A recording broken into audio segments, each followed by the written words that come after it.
नमस्कार विद्यार्थी मित्रांनो, स्पेक्ट्रम अकॅडमीच्या ऑनलाईन प्लॅटफॉर्मवर तुम्हा सर्व विद्यार्थ्यांचं पुन्हा एकदा सहर्ष स्वागत आहे। आज आपण आधुनिक भारताच्या इतिहासाने अतिशय महत्त्वाचा एक असा टॉपिक बघणार आहोत। मी अमोल तुपलोंडे तुम्हा सर्वांचं पुन्हा एकदा स्वागत करतो आणि जाऊया आपल्या आजच्या विषयाकडे। आधुनिक भारताच्या इतिहासामध्ये जी काही संदर्भ साधना आपण अभ्यासतो किंवा ज्या पद्धतीचे टॉपिक आपण अभ्यासतो त्या सर्व टॉपिकमध्ये आपल्याला जे महत्त्वाचे टॉपिक असतात त्यामध्ये आधुनिक भारताच्या इतिहासामध्ये जी एक आपली मुख्य स्वातंत्र्य चळवळ आहे त्या मुख्य स्वातंत्र्य चळवळीतला मावळा कालखंड, जहाल कालखंड आणि गांधीयुग अशा पद्धतीने आपण त्याचं डिवायडेशन करतो आणि या तीनही टॉपिकवर आयोगाने भरभरून प्रश्न प्रत्येक एका एक्झाम मध्ये विचारलेले आपल्याला दिसतात। मग ती सरळ सेवाची एक्झाम असू द्यात किंवा मग तुमच्या कंबाईन एक्झाम असू द्यात किंवा राज्यसेवेच्या पूर्व परीक्षा असू द्यात, मुख्य परीक्षा असू द्यात, या सर्व मुख्य प्रवाहावर भरभरून प्रश्न आयोग नेहमी विचारत असतं। तर मी गेल्या 15 वर्षापासून इतिहास विषयाचं अध्यापन करत असताना ज्या ज्या विद्यार्थ्यांच्या आपल्या अडचणी असतात का अभ्यास कसा करावा इथपासून आपण त्या विषयाला सुरुवात करतो। तर इतिहासामध्ये जास्तीत जास्त मार्क आपल्याला कसे गेन करता येतील या पद्धतीने आपण तो प्रत्येक एक टॉपिक अभ्यासत असतो। असं करत असताना प्रत्येक विषयाचा प्रत्येक टॉपिक वाईज आयोगाने या अगोदर कसे कसे प्रश्न विचारलेले आहेत यांचाही आपण संदर्भांचा अभ्यास करतो आणि मग त्यांची उत्तरं मिळवण्याचा प्रयत्न आपण करत असतो। तर जाऊया आपल्या मुख्य टॉपिककडे। आजचा जो विषय असणार आहे तो आपला असेल जहाल कालखंड आणि जहाल कालखंडाचा अभ्यास करत असताना त्याची पार्श्वभूमी काय, कशा पद्धतीने तो आपण अभ्यासतो, आयोग त्याच्यावर कसे प्रश्न विचारतात याकडे सुरुवातीला आपल्याला लक्ष द्यायचं आहे। तर जहाल कालखंड म्हणजे स्वातंत्र्य कालखंडातला एक अतिशय महत्त्वाचा टप्पा आहे, कारण स्वातंत्र्य आंदोलन जे काय आपण भारताचं अभ्यासतो त्या स्वातंत्र्य आंदोलनामध्ये एकूण 3 टप्पे आहेत। याच्या अगोदरच आपण चर्चा झालेली आहे, मावळा कालखंड, जहाल कालखंड आणि गांधीयुगाचा कालखंड। तर पैकी आजच्या तासाला आपण जो जहाल कालखंड अभ्यासणार आहोत त्यावर आयोगाने या अगोदर कसे प्रश्न विचारलेले आहेत एकदा यांचा गोषवारा घेऊ आणि मग आपल्या टॉपिककडे वळूया। तर पहिला प्रश्न तुम्हाला तलाठीच्या एक्झाम मध्ये तुम्हाला दिसेल 2016 मध्ये आलेला हा प्रश्न आहे की टिंब या वर्षामध्ये मुस्लिम लीग आणि काँग्रेस दरम्यान लखनौ करारावर स्वाक्षरी करण्यात आली होती। आपल्या लक्षात येईल की हा जो प्रश्न आहे हा लखनौ करारावर विचारलेला दिसतो आणि मग लखनौ करार कधी झाला असा तो सरळ प्रश्न आहे, पण प्रश्नाची रचना जर तुम्ही समजून घेतली तर तुमच्या लक्षात येईल की या ठिकाणी आयोग म्हणतोय की लखनौ करारावर स्वाक्षरी कधी करण्यात आली, हो की नाही। मग स्वाक्षरी त्याच वेळी करण्यात आली ज्यावेळी तो लखनौ करार झाला आणि लखनौ करार करण्यात आला होता 1916 मध्ये। लोकमान्य टिळकांच्या माध्यमातून काँग्रेस आणि मुस्लिम लीग असेल किंवा मवाळ आणि जहालवादी जे काही गट होते जे एकमेकांपेक्षा एक वेगळं राजकारण पाहत होते, पण टिळकांना त्याची गरज वाटली की सगळ्यांनी एकत्रित येऊन राजकारण करावं, ब्रिटिशांना जोरदार प्रत्युत्तर द्यावं। तर ह्या सगळ्या गरजांमधून त्यांनी लखनौ करार घडून आणला आणि मग 1916 मध्ये हा लखनौ करार झाला। दुसरा प्रश्न बघा, लोकमान्य टिळकांशी संबंधित असलेल्या खालील घटनांची कालानुक्रमे रचना करा। म्हणजे हा सुद्धा प्रश्न जो आहे तो लोकमान्य टिळकांशी संबंधित आहे, म्हणजेच जहाल कालखंडावर। यामध्ये साराबंदी मोहीम, गणेशोत्सव, त्यानंतर होमरूल लीग आणि शिवाजी उत्सव असे 4 पर्याय देण्यात आलेले आहेत आणि ह्या सर्वच्या सर्व घटना आपल्याला जहाल कालखंडातील ज्या आहेत त्या कालानुक्रमे लावायचे। पुढचा प्रश्न बघा, पुढच्या प्रश्नामध्ये तुम्हाला दिसेल की टिंब या मुख्य उणीव म्हणजे टिंब कायद्याची किंवा आंदोलनाची मुख्य उणीव म्हणजे यात मुसलमानांचा विशेष करून मुसलमान शेतकऱ्यांचा पाठिंबा मिळवता आला नाही। म्हणजे सर्वसाधारणपणे प्रश्न असा आहे की कोणत्या आंदोलनामध्ये मुस्लिम शेतकऱ्यांचा पाठिंबा मिळालेला नव्हता। पर्याय आहेत भारत छोडो आंदोलन, दांडी यात्रा, त्यानंतर स्वदेशी चळवळ आणि त्यानंतर शेतकरी चळवळ। तर या 4 आंदोलनांपैकी कुठल्या तरी एका आंदोलनामध्ये आयोगाच्या म्हणण्याप्रमाणे की शेतकरी आणि विशेषतः मुस्लिम शेतकऱ्यांचा पाठिंबा मिळालेला नव्हता। हा सुद्धा प्रश्न आपल्या जहाल कालखंडाशी निगडीत आहे आणि ते जे आंदोलन आहे ते सुद्धा आपलं आहे स्वदेशीचं आंदोलन। तर अशा पद्धतीने आपल्याला ते स्वदेशी आंदोलन पण पुढे अभ्यासायचं आहे लोकमान्य टिळकांच्या माध्यमातून झालेलं। पुढचा जो प्रश्न आहे तो पुढचा प्रश्न असा आहे, जो स्वदेशीसाठी मरतो तो चिरंजीव होतो अशी टिंब यांची श्रद्धा होती। पुढचे ऑप्शन आहेत वीर सावरकर, जोसेफ मॅझेनी, तिसरं गॅरिबोल्डी आणि चौथं लोकमान्य टिळक।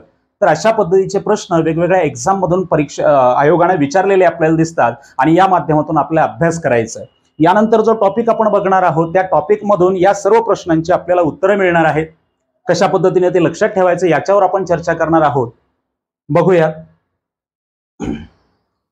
जहाल कालखंड अभ्यासण्या अगोदर त्याची जी पार्श्वभूमी आहे की जहाल कालखंडाच्या येण्या अगोदर त्याच्या अगोदर जो मावळा कालखंड होता कालखंडानुसार त्याची एक थोडीशी माहिती देऊ आणि मग आपण पुढे जाऊया। मित्रांनो, एक खात्रीलायक बातमी आहे, पण तुम्ही तयार आहात का? महाराष्ट्र सरकार ऑगस्ट महिन्यात घेणार आहे तब्बल 75,000 सरळ सेवा पदांची मेगा भरती। गेल्या कित्येक दिवसांपासून आपल्या राज्यात तब्बल 2,75,000 पदे रिक्त पडून आहेत। त्यानुसार सरकारने एक तातडीचा आराखडा जाहीर केला असून स्वातंत्र्याच्या अमृत महोत्सवी वर्षानिमित्त 1 जून ते 15 ऑगस्ट या 2.5 महिन्यांच्या कालावधीत तब्बल 75,000 पदे भरली जाणार आहेत. चला तर मग आजच तयारीला लागा. या भरतीच्या संदर्भातले अभ्यासक्रम व इतर महत्त्वाचे अपडेट्स आम्ही आपल्याला दररोज देत राहू. त्यासाठी आमच्या स्पेक्ट्रम अकॅडमीच्या चॅनलला लाईक आणि सबस्क्राईब करायला विसरू नका. तर जो आपलं स्वातंत्र्य आंदोलन आहे त्या स्वातंत्र्य आंदोलनामध्ये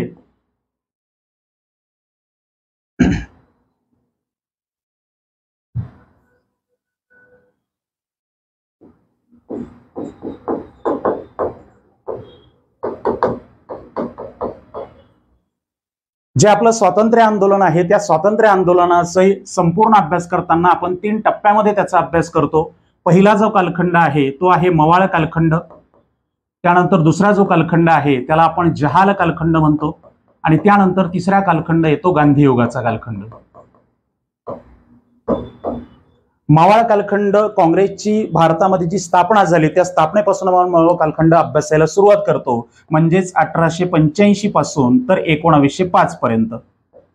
1905 ला बंगालची फाळणी झाली आणि आपल्या विचारसरणीमध्ये आपल्या नेतृत्वामध्ये सुद्धा बदल झाले आणि मग त्याच्यामुळे पुढे जे काही नेतृत्वकर्ते आले तर त्यांचे जे विचार होते ते अधिक जहाल होते आणि म्हणून त्याच्यानंतरच्या कालखंडाला आपण जहाल कालखंड म्हणून ओळखतो आणि त्याचा कालखंड सुरू होतो 1905 पासून तर 1920 पर्यंत.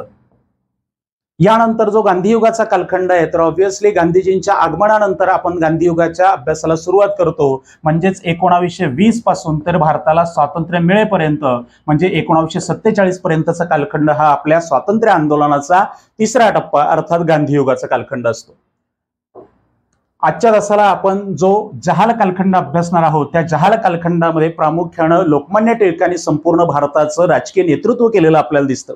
कारण हे तीनही कालखंड जे काही आहेत त्या तीनही कालखंडाचे विचार वेगवेगळे आहेत आणि त्या कालखंडामध्ये ज्या विचारवंतांनी आपले विचार प्रभावीपणे लोकांसमोर मांडले तर त्यावरून सुद्धा या कालखंडाची ओळख आहे. मवाळ कालखंडाला आपण गोखले युग असं म्हणतो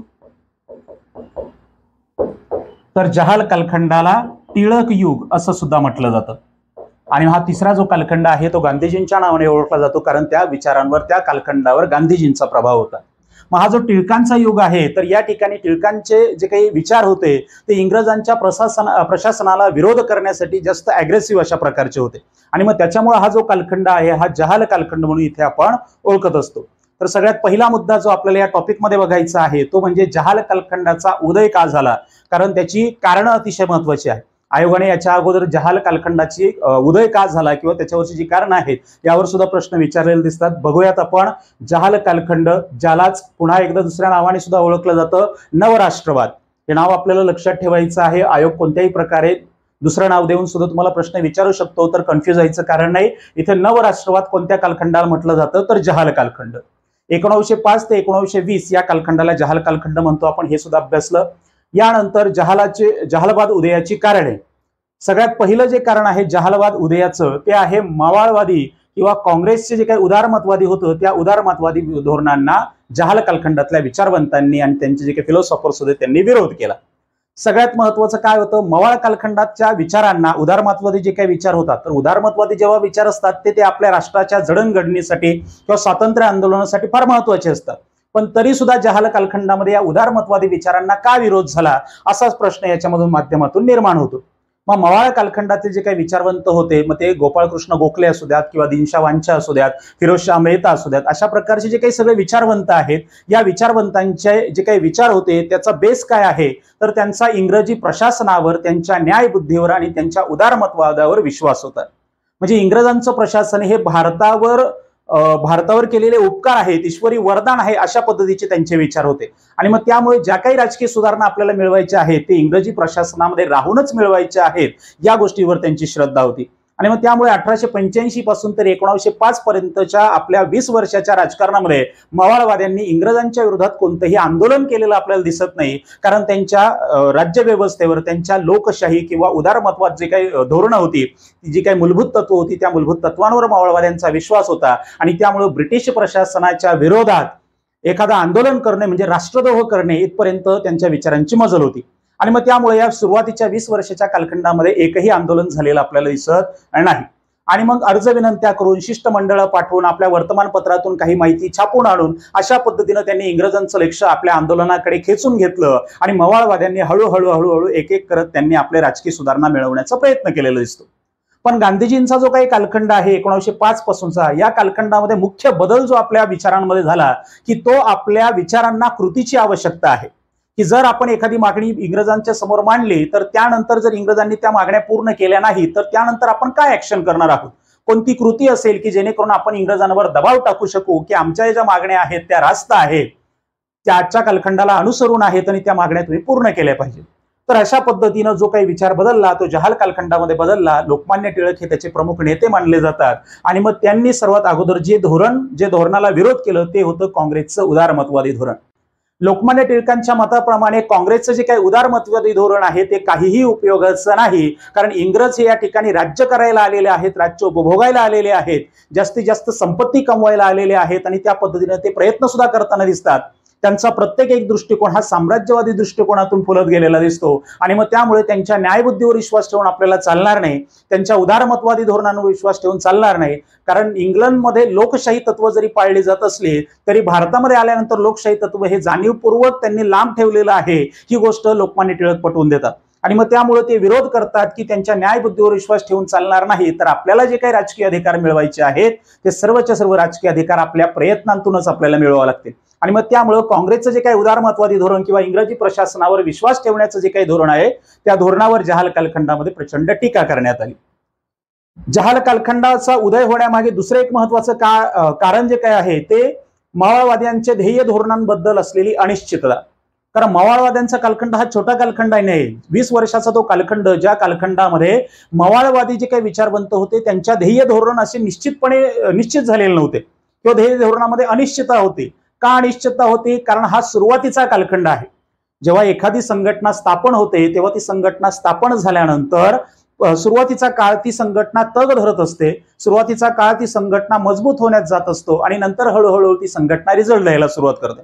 तर काँग्रेसची जेव्हा 1885 मध्ये स्थापना झाली त्यानंतर काँग्रेसला सुद्धा आपला पाया भक्कम करणं गरजेचं होतं आणि मग त्यामुळे सुरुवातीच्या काळामध्ये एकदमच इंग्रजांना विरोध करून चालणार नव्हता असा विश्वास मवाळवाद्यांचा होता. आणि यामुळे सुरुवातीच्या काळामध्ये जे काही मिळेल त्याच्यात समाधान मानणं एवढा मवाळवाद्यांचा दृष्टिकोन आपल्याला दिसतो. इंग्रजांना आपण कशा पद्धतीने विरोध करायला पाहिजे किंवा आपल्या राजकीय मागण्यांना कृतीची कशी जोड द्यावी या सगळ्याच बाबतीमध्ये अनिश्चितता होती आणि मग त्यामुळं या सर्व धोरणांवर मवाळवाद्यांच्या या नरम धोरणांवर जहालवाद्यांनी वेळोवेळी टीका आपल्याला केलेली दिसते. तिसरं कारण जहालवादाच्या उदयाचं आपल्याला सांगता येईल 1892च्या कायद्याने केलेली निराशा. मित्रांनो, इंग्रजांनी आपलं प्रशासन भारतामध्ये घट्ट करण्यासाठी जे वेगवेगळे कायदे केले त्या 1857च्या कायद्यानंतरचा एक काउन्सिल ऍक्ट आहे 1892चा काउन्सिल ऍक्ट. आणि मवाळवाद्यांनी 1885 पासून आपल्या राजकारणात सनदशीर राजकारणाला सुरुवात केलेली दिसते. 1885 ते 1992 हा जो कालखंड आहे या कालखंडामध्ये काँग्रेसने प्रत्येक वर्षी अधिवेशनं घेऊन वेगवेगळ्या सभा घेऊन इंग्रजांसमोर अनेक मागण्या आपल्या मांडल्या होत्या. आणि या मागण्या मांडत असताना त्यांनी ज्या अनुकूल अशा भारताचं प्रशासन भारतीयांकडे येण्याच्या दृष्टीने ज्या काही मागण्या केलेल्या होत्या अशापैकी कोणतीही मागणी ब्रिटिशांनी आतापर्यंत पूर्ण केलेली नव्हती. आणि ह्या सगळ्या पार्श्वभूमीवर 1892चा जो काउन्सिल ऍक्ट झाला हा काउन्सिल ऍक्ट अतिशय महत्वाचा आहे. काउन्सिल ऍक्टच्या माध्यमातून काँग्रेसच्या मवाळवाद्यांना असं वाटत होतं की आता आपल्या मागण्या त्या माध्यमातून भरपूर मोठ्या प्रमाणावर मंजूर होती आणि जहालवादी टीका करण्याची संधी शोधत होती की मवाळवाद्यांच्या राजकारणाला विरोध करत असताना जर 1892च्या कायद्यातून आपल्या अपेक्षा पूर्ण झाल्या नाही तर म्हणण्यात त्यांना टीका करायला ती मिळणार होती. मग 1892च्या कायद्याने नेमकं काय साध्य झालं या ठिकाणी? तर इंग्रजांनी जो 1892चा काउन्सिल ऍक्ट केला त्या काउन्सिल ऍक्टनुसार पहिल्यांदाच भारतीय लोकांना आता मतदानाच्या द्वारे प्रांतिक विधिमंडळ असेल किंवा केंद्रीय विधिमंडळ असेल त्याच्यावर घेण्यात येणार होतं. याच्या अगोदरचा कोणत्याही कायद्याद्वारे किंवा याच्या अगोदरच्या प्रशासनाच्या सोयीप्रमाणे प्रांतिक आणि विधिमंडळामध्ये केंद्रीय आणि प्रांतिक विधिमंडळामध्ये कोणत्याही प्रकारे भारतीयांना स्थान दिलं जात नव्हतं. हा तो पहिला कायदा आहे की जेणेकरून भारतीयांना विधिमंडळामध्ये स्थान मिळालं. मग ही तर गोष्ट अत्यंत पॉझिटिव्ह आहे की भारतीयांना कायदे मंडळामध्ये ज्या ठिकाणी कायदे केले जातात तयार करण्याची प्रोसेस होते, विचार विनिमय केला जातो, टीका टिप्पणी केली जाते, अशा ठिकाणी भारतीयांना स्थान मिळणं ही तर प्रचंड पॉझिटिव्ह गोष्ट आहे. पण इंग्रजांनी हा अधिकार भारतीयांना देत असताना मध्ये कुंटी मारून आपल्याला ठेवलेली दिसते ती अशी की जरी त्यांना 1892च्या कायद्याने मतदानाद्वारे विधिमंडळामध्ये त्यांना सामील करून घेतलं जाणार होतं, तरी सुद्धा त्यांना अनेक महत्वाच्या संदर्भामध्ये फक्त चर्चा करण्याचा अधिकार होता, मतदानाचा नाही. म्हणजे उदाहरणार्थ 1892 नंतर जे काही सगळे अर्थसंकल्प केंद्रीय विधिमंडळामध्ये मांडले जाणार होते, त्या केंद्रीय अर्थसंकल्पांवर चर्चा करण्याचा अधिकार भारतीय प्रतिनिधींना होता, त्याच्यावर सूचना करण्याचा अधिकार भारतीय प्रतिनिधींना होता. पण जेव्हा मतदान करण्याची वेळ येते तेव्हा मात्र भारतीयांना मतदानाचा अधिकार नव्हता. म्हणजेच प्रश्न विचारण्याचा अधिकार आहे पण उपप्रश्न ते विचारू शकत नव्हते. अशा पद्धतीने अधिकार दिले पण हातचं राखून ठेवलं. अशा पद्धतीने इंग्रजांनी भारतीयांना अधिकार दिले पण ते फक्त नावाचे होते. आणि मग त्याच्यामुळे मवाळवादी जे काही कालखंडातले विचारवंत आहेत 1892च्या कायद्याला आपलं यश मानतात, मात्र जहालवादी त्याच्यावर टीका करतात की इंग्रजांनी आपल्याला फसवलं. इंग्रजांच्या न्यायबुद्धीवर, त्यांच्या उदारमतवादावर गेल्या अनेक वर्षामध्ये आपण जो विश्वास ठेवतो आहे, मग कायद्यामधून त्यांनी त्या पद्धतीच्या सुधारणा आपल्याला केल्या पाहिजेत असं उघड उघड सगळ्यांचं मत आहे. पण या ठिकाणी 1892ने त्या कायद्याने पुन्हा एकदा जहालवाद्यांची आणि भारतीयांची निराशा केली आणि त्यामुळे जहालवादी या गोष्टीवरून सुद्धा मवाळ कालखंडांवर टीका करतात. पुढे आहे आर्थिक निस्सारणाचा सिद्धांत. आर्थिक निस्सारणाच्या सिद्धांताच्या माध्यमातून दादाभाई नौरोजी यांनी 1905च्या दरम्यान आपल्या भारतातून इंग्रज कशा कशा पद्धतीने संपत्ती भारताच्या बाहेर लुटून नेत आहेत ह्या सगळ्या संदर्भात लेखन केलेलं दिसतं. फक्त दादाभाई नौरोजीच नाही तर न्यायमूर्ती रानडे, रमेशचंद्र दत्त यासारखे समकालीन जे काही विचारवंत आहेत त्यांनी आर्थिक बाबतीतून भारत कसा नागवला जात आहे किंवा इंग्रज भारताला कसं लुबाडत आहेत या सगळ्या गोष्टी मांडल्या. आणि मग त्यामुळे इंग्रजांचं जे काही साम्राज्यवादी धोरण होतं, त्यांनी जे काही भारताला आर्थिक गरीब करण्याचं धोरण जे काही अवलंबलं होतं, जास्तीत जास्त नफा कमवण्याचं त्यांचं जे काही धोरण होतं ते भारतीयांसमोर आता उघड होत चाललं होतं. आणि याही माध्यमातून जहालवाद्यांना संधी मिळाली की त्यांनी इंग्रजांना टार्गेट करत असताना मवाळवाद्यांवर सुद्धा टीका केलेली दिसते. आणि ही ती सगळी कारणं आहेत ज्यामुळे जहालवाद उदयाची जी पार्श्वभूमी आहे ती त्या ठिकाणी निर्माण झाली. 1896-97 या कालखंडामध्ये घडलेले भयंकर दुष्काळ आणि साथीचे रोग, या दरम्यानच्या कालखंडामध्ये जे काही साथीचे रोग आले किंवा जे काही दुष्काळ झाले, या सगळ्यांमध्ये आपल्याला सरकारचं जे उदासीन धोरण दिसतं, या उदासीन धोरणांमुळे सुद्धा मवाळ कालखंडातल्या राजकारणावर जहालवादी टीका करताना आपल्याला दिसतात. काय झालं की 1896-97च्या काळामध्ये भारतामध्ये प्रचंड मोठा दुष्काळ पडलेला होता. त्याच पद्धतीचा दुष्काळ महाराष्ट्रात सुद्धा पडलेला होता. आणि महाराष्ट्रामध्ये 96-97च्या दरम्यान दुष्काळाच्या अंतर्गत 1,73,000 लोकांचा मृत्यू झालेला होता. पण या बाबतीमध्ये दुष्काळ निवारण करण्यासाठी ब्रिटिश प्रशासनाने काय केलं तर ब्रिटिश प्रशासनाकडून कोणताही प्रयत्न केलेले आपल्याला दिसत नाही. या उलट ब्रिटिश प्रशासनाने दरम्यानच्या काळामध्ये 3 वेळा दिल्ली दरबार भरवला. जे 3 दिल्ली दरबार झाले ते अशाच प्रसंगांमध्ये भरलेले दिसतात. त्यापैकी पहिला जो दिल्ली दरबार आहे 1877 साली लॉर्ड लिटन याच्या कालखंडामध्ये झालेला पहिला दिल्ली दरबार आपल्याला याच पार्श्वभूमीवर दिसतो की संपूर्ण भारतामध्ये दुष्काळ पडलेला आहे, मात्र इंग्रज प्रशासन लॉर्ड लिटनच्या अध्यक्षतेखाली दिल्लीला राणीचा दरबार त्यांनी भरवलेला होता. आणि या दिल्ली दरबाराच्या माध्यमातून जी काही एलिझाबेथ राणी होती त्या राणीला आपल्या भारताची सम्राज्ञी म्हणून घोषित करण्यात आलं आणि त्या प्रशासनावर किंवा त्या प्रोग्रामवर भरपूर मोठा खर्च करण्यात आला. म्हणजे हा विरोधाभास होता की संपूर्ण भारत दुष्काळग्रस्त आहे, साथीच्या रोगांनी थैमान घातलेला आहे, मात्र इंग्रज आपल्या समारंभांवर आणि वेगवेगळ्या कार्यक्रमांवर प्रचंड पैसा उधळत आहे. आणि या गोष्टींमुळे सुद्धा मवाळवादी कालखंडातले जे काही विचारवंत आहेत त्यांच्यावर प्रचंड टीका करण्यात आली. आणि पुढच्या कालखंडामध्ये मग अशाच पद्धतीने आपण बघतो की जहालवाद्यांनी आणखी जहालपणे आपले विचार एक्सप्रेस करायला सुरुवात केली. पुढच्या कारणांमध्ये पुढचं कारण आहे बघा, आयर्लंड आणि इंग्लंडमध्ये किंवा आयर्लंडच्या माध्यमातून इंग्लंडच्या विरोधात जी होम रूल लीग या ठिकाणी सुरू झालेली होती त्या होम रूल लीगचा आपल्याला अभ्यास याच्या माध्यमातून करता येतो.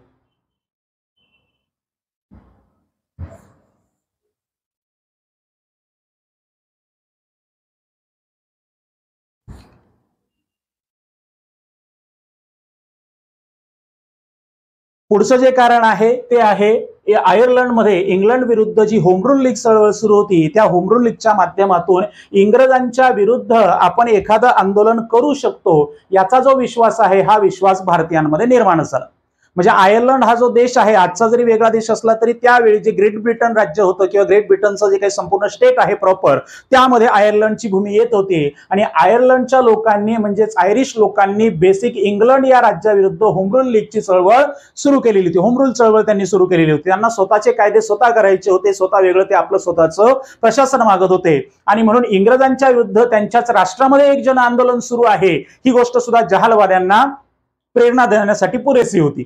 त्याच्यानंतर ज्या आंतरराष्ट्रीय घटनांनी आंतरराष्ट्रीय घटनांनी जहाल कालखंड तयार होण्यामागच्या पार्श्वभूमीवर प्रभाव टाकला, अशा या 2-3 घटना आपण बघू शकतो या ठिकाणी. चीन मधलं बॉक्सर बंड, त्याच्यानंतर जपानने रशियाचा केलेला पराभव, त्याच्यानंतर एबेसिनियामध्ये इटलीचा झालेला पराभव, या 2-3 गोष्टी आहे की त्यामुळे सुद्धा जहाल कालखंड तयार होण्यास मदत झाली. ती कशी आपण बघूया की चीनमध्ये जे बॉक्सर बंड झालं, चीन हे आशिया खंडातील राष्ट्र आहे आणि आशिया खंड हा युरोपियन खंडांना विरोध करू शकत नाही, ही जी एक मानसिकता होती, ही मानसिकता या 2-3 घटनांनी तिथे डावललेली आपल्याला दिसते. चीनमध्ये सुद्धा जे बॉक्सर बंड झालं त्या माध्यमातून आपण बघतो की जे परकीय व्यक्ती आहेत, प्रामुख्याने इंग्रज, या इंग्रजांना झालेला हा विरोध होता. आणि त्यामुळे मग आशिया खंडातल्या आशियाई लोकांना ही जी काही भावना होती की आपण युरोपियनांचा विरोध करू शकत नाही, ही भावना त्या ठिकाणी डावलली गेली. त्यांना कॉन्फिडन्स आला की आपण सुद्धा युरोपियनांना विरोध करू शकतो. त्यानंतर जर पुढचं उदाहरण आहे जपान आणि रशियाचं जे काही युद्ध झालं, त्या युद्धामध्ये रशियाचा झालेला पराभव. हे जे काही युद्ध आहे, हे युद्ध झालं 1905 मध्ये. 1905 मध्ये छोट्याशा साम्राज्य विस्ताराच्या दृष्टीने जर आपण बघितलं तर रशिया हे बलाढ्य मोठं साम्राज्य होतं. त्यावेळी ते सोव्हिएत रशिया आहे आणि जपान हे आशिया खंडातलं एक छोटंसं राष्ट्र आहे. पण साम्राज्यवादी दृष्टिकोनातून जरी रशिया मोठं असलं तर जपानने मात्र 1905 मध्ये रशियासारख्या बलाढ्य म्हणजे जगातल्या सर्वात मोठ्या देशावर त्यांनी आक्रमण केलं आणि त्या आक्रमणामध्ये जपानला यश मिळालं. मग रशियाचा जो काही प्रादेशिक विकास झालेला आहे तो सगळा भाग युरोप खंडामध्ये, म्हणजे रशिया जरी आशिया आणि युरोप या दोन्ही खंडामध्ये त्याचा विस्तार असला तरी ते प्रामुख्याने आपण युरोपियन देश म्हणूनच त्याची ओळख आहे. आणि म्हणून एका आशियाई राष्ट्राने एखाद्या युरोपियन राष्ट्राचा पराभव करण्याचा हा पहिला प्रसंग आहे. आणि साम्राज्यवादी दृष्टिकोनातून जर आपण बघितलं तर रशिया हे प्रचंड मोठं आहे विस्ताराने आणि जपान हा छोटासा प्रदेश आहे. तरी सुद्धा आशियाई राष्ट्र युरोपियन राष्ट्रांचा पराभव करू शकतो, हा जो कॉन्फिडन्स आहे हा या माध्यमातून आपल्याला आलेला दिसतो. आणि मग त्यामुळे ही सुद्धा घटना जहालवादाच्या उदयास कारणीभूत ठरते. पुढे एबेसिनिया या ठिकाणी इटलीचा एडोवा युद्धामध्ये झालेला पराभव, हे सुद्धा कारण महत्वाचं आहे. एबेसिनिया हे आफ्रिकन राष्ट्र आहे आणि एका आफ्रिकन राष्ट्राने युरोप खंडाचा पराभव करण्याची ही सुद्धा पहिलीच घटना. एडोवाचं जे काही युद्ध झालं, या एडोवाच्या युद्धामध्ये इटलीचा विरोध करत असताना एबेसिनियन लोकांनी आपली जी चतुसूत्रे आहेत त्यामधली 3 जी धोरणं आहेत बेसिक, ती महत्वाची धोरणं आपल्याला या एडोवाच्या युद्धामध्ये एबेसिनियन लोकांनी सुरुवातीला वापरलेली दिसतात. म्हणजे आपल्याकडे लोकमान्य टिळकांनी चतुसूत्री मांडली आणि त्यानंतर चतुसूत्रीचा स्वीकार करून आपण स्वदेशी आंदोलन केलं किंवा वंगभंग आंदोलन केलं आणि ह्या माध्यमातून त्याचा आपण अभ्यास करतो.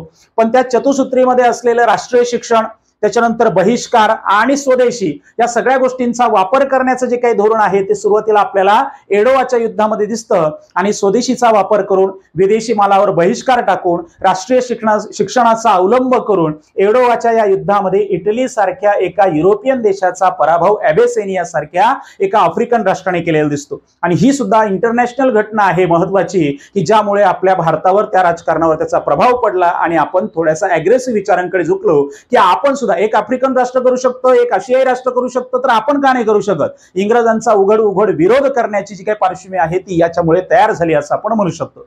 आणि मग जहाल कालखंडामध्ये तयार होण्यामध्ये सर्वात महत्वाची जी 2 कारणं आहेत त्या कारणांमध्ये आपल्याला सांगता येईल लॉर्ड कर्झनचं दडपशाहीचं धोरण आणि त्याने केलेली बंगालची फाळणी.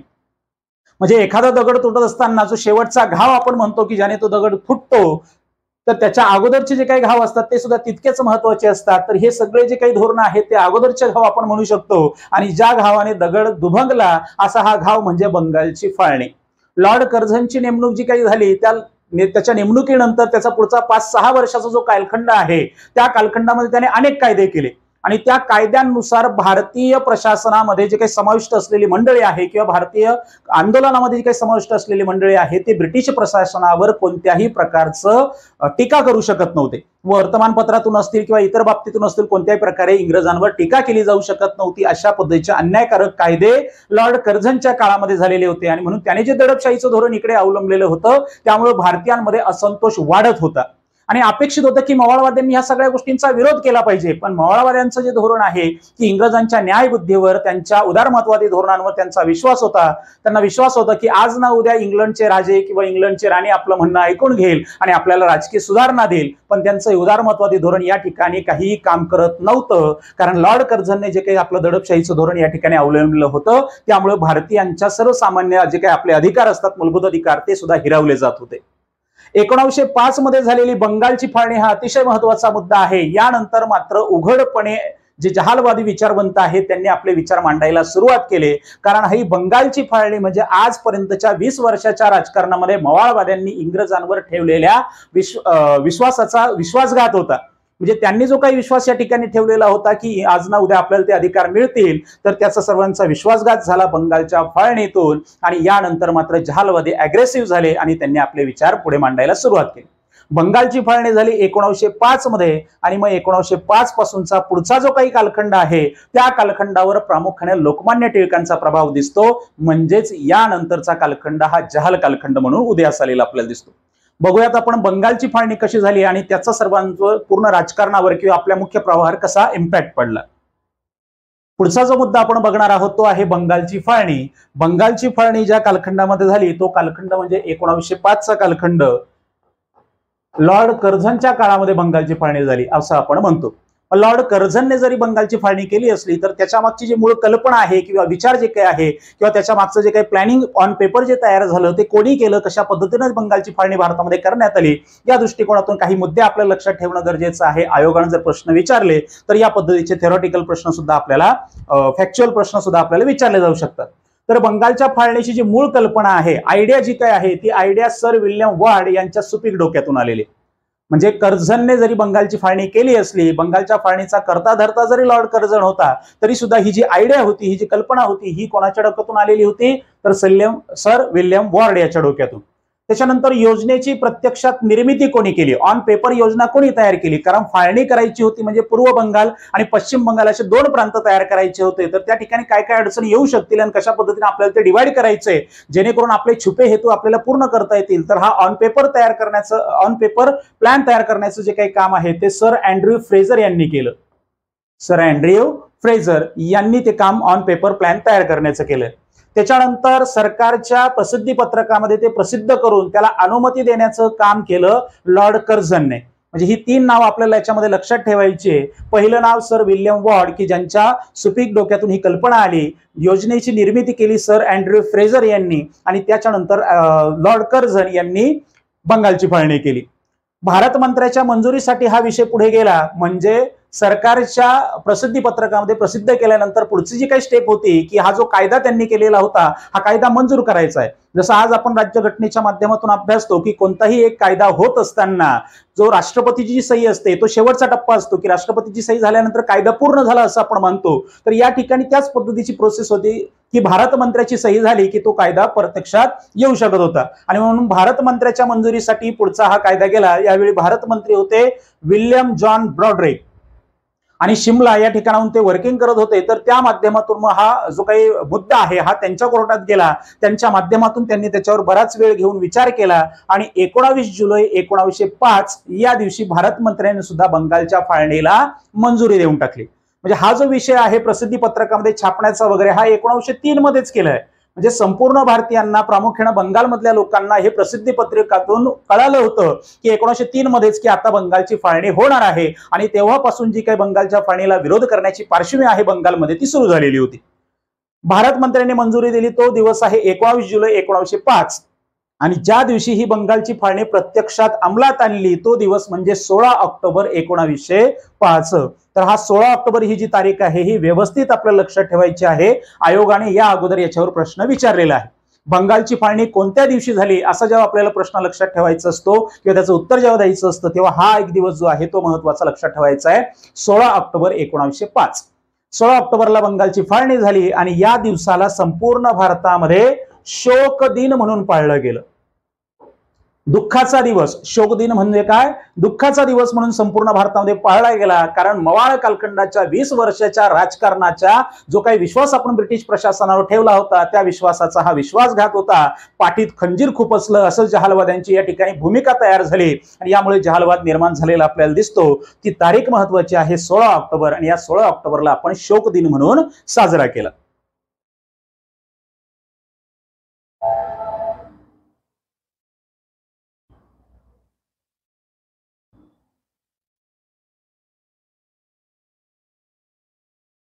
बंगालची फाळणी कशा पद्धतीने झाली ते आपण बघूया. की जो भारतातला जो काही बंगालचा प्रांत आहे, त्या बंगालच्या प्रांतानुसार हा जो भारताचा नकाशा जो तुम्ही डोळ्यासमोर घेतला, तर इथे हा जो बंगाल प्रांत आहे, त्या बंगाल प्रांतामध्ये आजचा जो काही प्रांत आहे त्याच्यामध्ये नेमकं काय काय समाविष्ट आहे ते आपण बघूया.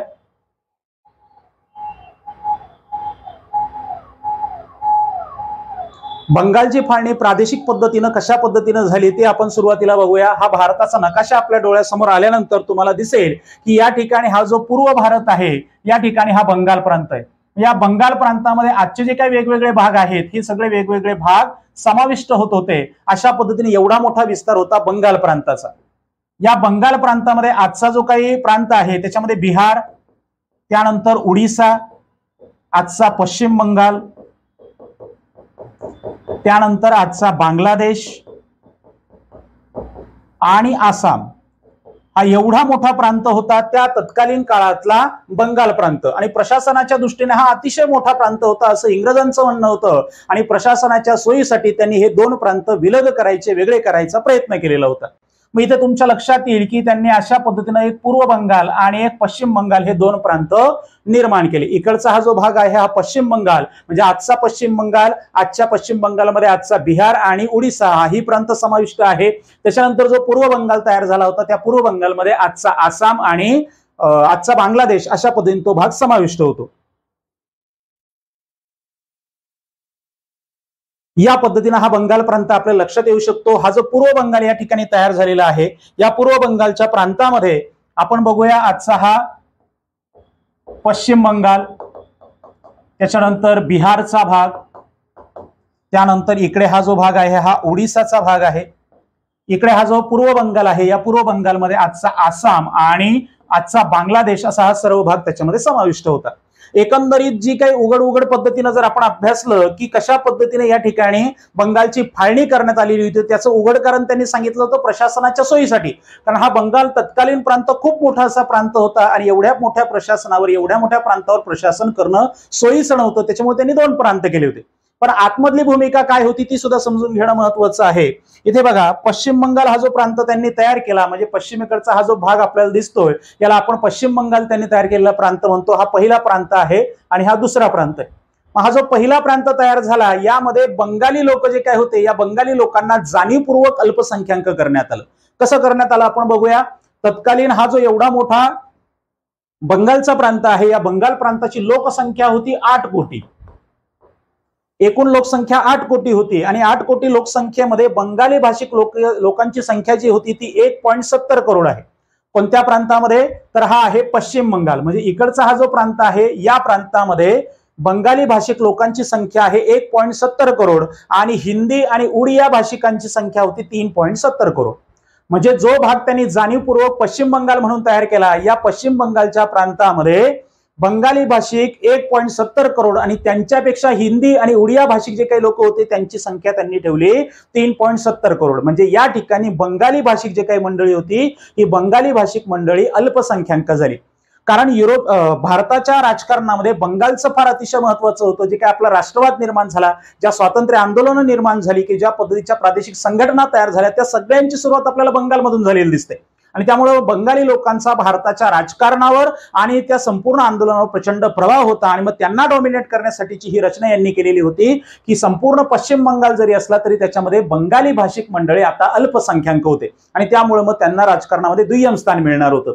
दुसरा जो प्रांत तयार करण्यात आलेला होता हा होता पूर्व बंगाल. आणि या पूर्व बंगालच्या भागामध्ये जाणीवपूर्वक त्यांनी काय केलं, हिंदू लोकांना अल्पसंख्याक ठेवण्यात त्यांनी यश मिळवलं. म्हणजे कशा पद्धतीची रचना आहे.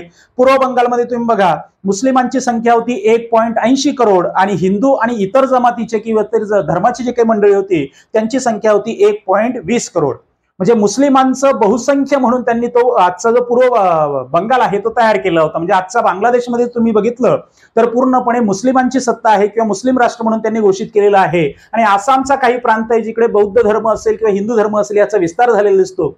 तर या दोन्ही प्रांतांनी मिळून आपल्याकडे जो प्रांत तयार झालेला दिसतो त्याच्यामध्ये हिंदू मात्र या ठिकाणी अल्पसंख्याक होते. म्हणजे हा जो प्रांत झाला हा मुस्लिमांच्या दृष्टीने एक चांगल्या पद्धतीचा प्रांत तयार झालेला होता. आणि हा जो दुसरा पश्चिम बंगाल प्रांत झाला हा बंगाली भाषिकांच्या दृष्टीने अल्पसंख्याक प्रांत त्यांनी निर्माण केला होता.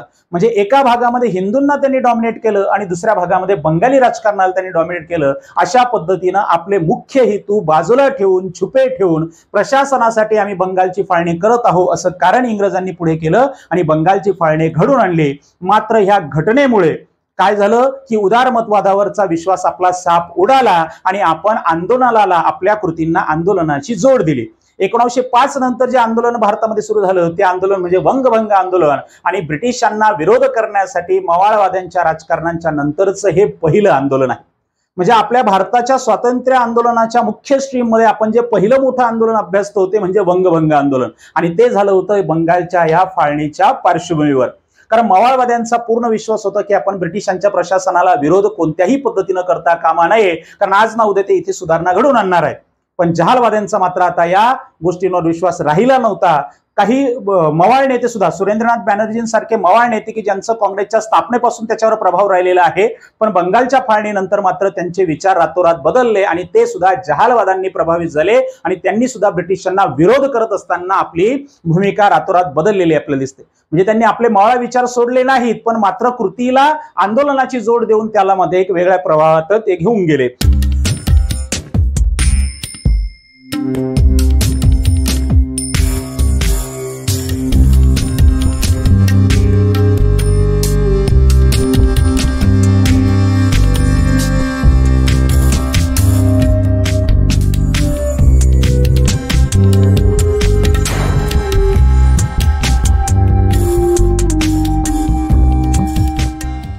अशा पद्धतीने सुरेंद्रनाथ बॅनर्जी यांनी आपले मवाळवादी विचार थोडे बाजूला ठेवले आणि जहालवादाकडे प्रभावित होऊन त्यांनी पुढे आंदोलनाची बाजू पकडली. आंदोलन करत असताना त्यांनी भारतभर जे आंदोलन निर्माण केलं त्याला आपण वंगभंग आंदोलन या नावाने ओळखतो. आणि त्याला पाठिंबा देत असताना संपूर्ण भारतातून वेगवेगळ्या पार्श्वभूमीवर आंदोलन तयार झालं. यामध्ये चळवळीमध्ये भारतामध्ये ज्यांनी ज्यांनी नेतृत्व केलं अशा नेतृत्वकर्त्यांपैकी महत्वाचे जे काही नेतृत्वकर्ते आहेत ते म्हणजे सुरेंद्रनाथ बॅनर्जी यांनी बंगालमध्ये या आंदोलनाचं नेतृत्व केलं. त्याच्यानंतर महाराष्ट्राच्या पार्श्वभूमीमध्ये लोकमान्य टिळकांनी एक नवीन आंदोलन याला पाठिंबा देत असताना सुरू केलं आणि हे आंदोलन म्हणजे स्वदेशी आंदोलन. त्याच्यानंतर दिल्ली या ठिकाणाहून प्राध्यापक सय्यद हैदर रझा यांनी सुद्धा वंगभंग आंदोलनाला पाठिंबा दिला. मद्रास या प्रांतातून चिदंबरम पिल्लई यांनी सुद्धा या आंदोलनाला पाठिंबा दिला.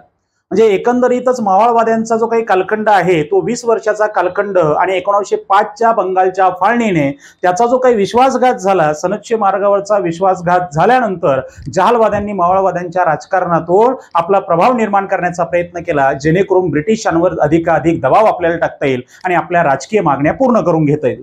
आणि मग त्यामुळे या संपूर्ण कालखंडामध्ये ज्या विचारवंतांचा प्रभाव राहिला त्यामध्ये सर्वात महत्त्वाचे आहेत लोकमान्य टिळक. कारण जहाल कालखंडामध्ये सगळ्यात अग्रेसिव्ह विचारांचे प्रणेते म्हणून आपण लोकमान्य टिळकांची ओळख संपूर्ण भारताला आहेच.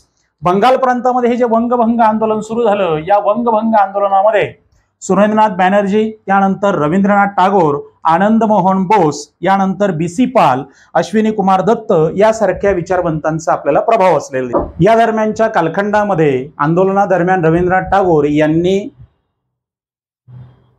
वंगभंग आंदोलनाला पाठिंबा देत असताना आमार सोनार बांगला नावाचं गीत लिहिलेलं आहे. आमार सोनार बांगला. आणि हे जे गीत आहे हे आज बांगलादेशचे आपल्याला राष्ट्रगीत असलेलं दिसतं.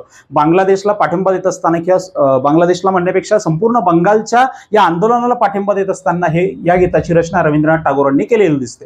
म्हणजे सुरेंद्रनाथ बॅनर्जी पासून अश्विनी कुमार दत्त यांच्यापर्यंत सगळ्या बंगाली प्रमुख नेत्यांनी या आंदोलनामध्ये पार्टिसिपेट केलं आणि हे पहिलं आंदोलन की ज्या आंदोलनामुळे इंग्रजांना संपूर्ण भारतीयांचा रोष सहन करावा लागला. पुढे या आंदोलनाची पार्श्वभूमी वाढत गेली आणि आंदोलनामुळे 17 डिसेंबर 1911 मध्ये पंचम जॉर्ज यांच्या हस्ते जेव्हा दिल्ली दरबार भरवण्यात आला होता, त्या तिसऱ्या दिल्ली दरबारामध्ये पंचम जॉर्ज यांच्या हस्ते बंगालची फाळणी रद्द करण्यात आली. पुढच्या लेक्चरच्या माध्यमातून आपण अभ्यासूया की बंगालच्या फाळणीनंतर 1911 पर्यंत म्हणजे 1905 ते 1911 पर्यंत वंगभंग आंदोलन कसं विस्तारित होत गेलं आणि कशा पद्धतीने ब्रिटिशांवर त्यांचा प्रभाव पडला. तर मित्रांनो, आजचं हे लेक्चर तुम्हाला कसं वाटलं तुम्ही कमेंट्सच्या माध्यमातूनही कळवू शकतात. तुम्हाला काही अडचणी असतील, प्रश्नांच्या माध्यमातून आपल्याला काही विचार करायचा असेल तर त्या माध्यमातून तुम्ही मला रिप्लाय करू शकतात. तर आज आपण इथेच थांबूया. धन्यवाद.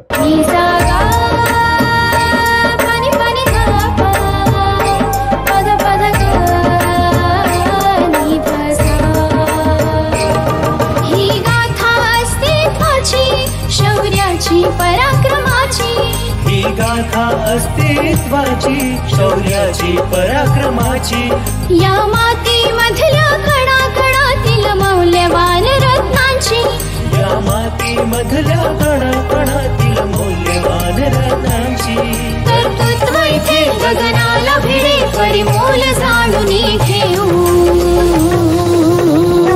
व्यक्तिविशेष